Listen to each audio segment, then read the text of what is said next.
Ibrani pasal yang ke-12 ayat yang ke-25, Alkitab berkata, jangan sekali-kali kamu menolak Dia yang berbicara di bumi. Setiap jika kamu menolak Dia yang berbicara dari bumi, tidak bisa luput. Apalagi jika kita berpaling dari Dia yang berbicara dari sorga. Saudara dengarkan baik-baik.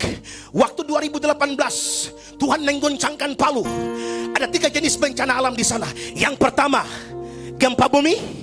Yang kedua, tsunami. Yang ketiga, likuifaksi. Saudara, Manokwari ini sudah pernah bencana belum? Sudah. Sudahkah belum? Sudahkah belum? Sudahkah belum? Mau Tuhan double? Mau Tuhan kasih pukulan tambahan lagi? Mau hamba Tuhan yang khotbah ke Tuhan yang khotbah? Mau penginjil yang khotbah ke Tuhan yang khotbah?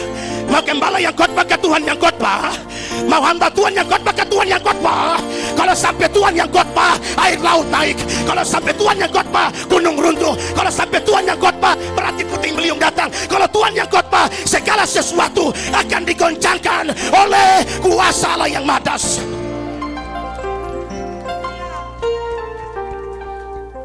Ibrani berkata, satu kali lagi aku akan menggoncangkan, bukan hanya bumi saja, melainkan langit juga. Kalau gempa bumi itu biasa, kalau gempa langit kira-kira bagaimana?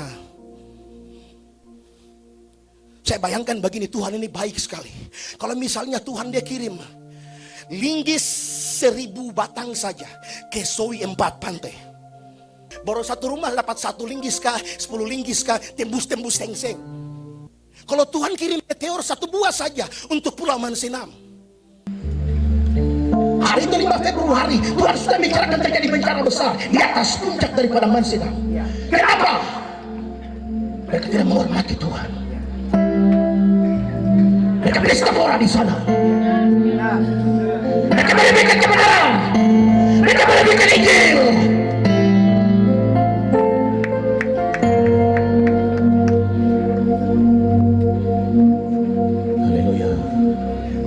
Ada tolong baca Meliaki pasal yang ketiga ayatnya yang ke ayat 14. Ayat 14. Tapi, kamu ya. berkata, adalah sia-sia beribadah kepada Allah. Oke.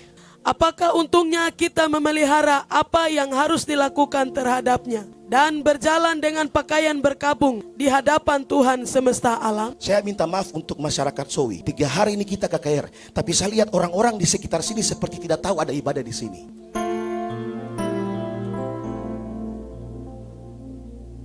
Tapi nanti kalau misalnya hantu laut kah, suanggi tanah kah, dalam nama Yesus. Kalau hari ini lampu mati hidupnya tungtang, itu tikus-tikus, ular-ular semua keluar. Dalam nama Yesus.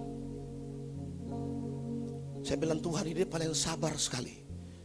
Tuhan ini terlalu sabar sampai dia sayang kamu, sampai dia sayang model bagaimana ini. Amin. Amin. Malaikat tampil yang satu kah? Malaikat ramah 1 batang leher saja supaya dia tahu bahwa Tuhan itu ada. Dalam nama Yesus.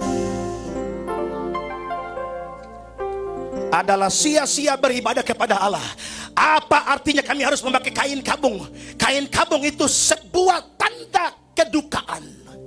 Sebuah tanda permohonan belas kasihan kepada Allah ketika mereka jatuh ke dalam dosa.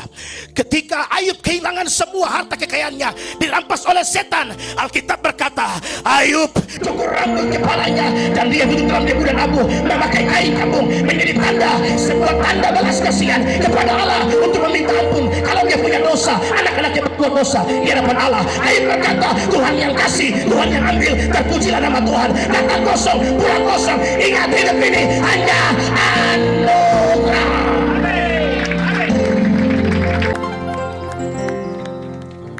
Saya mau tanya dulu orang Sowi, mau hamba Tuhan yang khotbah ke Tuhan yang khotbah? Kalau hari ini di Amban masih ada Ruben, rumah bencana. Masih ingat? Halo? Yang di Pasir Putih di Aroi dulu tuh kan tinggal rame, tapi tsunami datang dia menyimpan langsung semua pindah ke gunung di atas di Amban sana. Dia bilang Ruben, rumah bencana. Saudara, kenapa Tuhan bicara keras buat Papua? Tuhan sangat mencintai engkau. Menjadi orang pilihan itu bukan gampangan. Hanya keturunan yang lahir di padang gurun yang tiba di tanah Kanaan. Semua yang keluar dari Mesir mati habis di padang gurun. Tuhan bunuh mati habis. Kenapa? Kepala batu. Amin. Haleluya. Haleluya. Haleluya. Haleluya.